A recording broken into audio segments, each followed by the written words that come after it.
రా సీత, వెళ్దాం.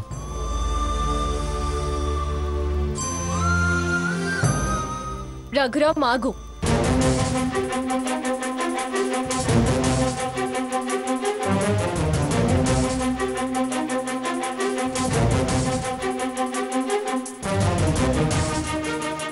మనం వెనక్కి తిరిగి వెళ్ళొద్దు.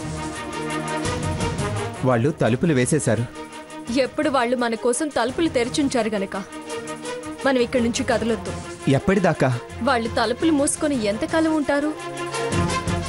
మన కోసం కాకపోయినా వాళ్ల కోసమైనా తలుపులు ఎప్పుడొకప్పుడు తెరవాల్సిందే కదా. వాళ్ళ మొండితనం మనకి కొత్త కాదుగా. నా మొండితనం నీకు కొత్తగాని నేను నా మాటే వినంత మొండితనం నాది. ఏం చేస్తావు? వాళ్ళు తలుపులు తెరిచేదాకా కదలదలుచుకోలేదు.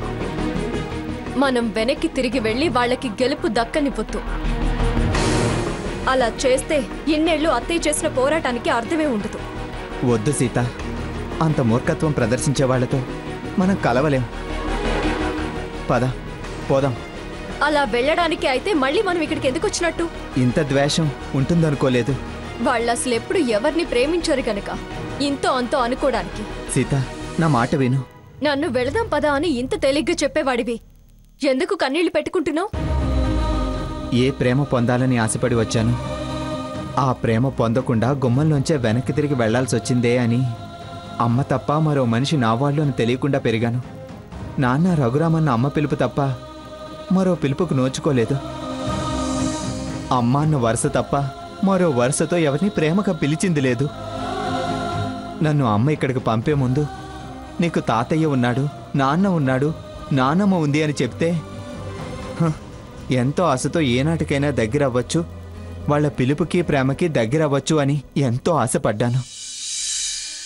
కానీ ఇంకా ఆశలు పెంచుకోవడం తప్పనిపిస్తుంది. నిరాశని గుండెల్లో నింపుకొని దుఃఖం సొంతం చేసుకొని నీ ఆశలు వదులుకొని ఏమీ లేనివాడిగా నువ్విక్కడి నుంచి వెనక్కి తిరిగి వెళ్ళొద్దు.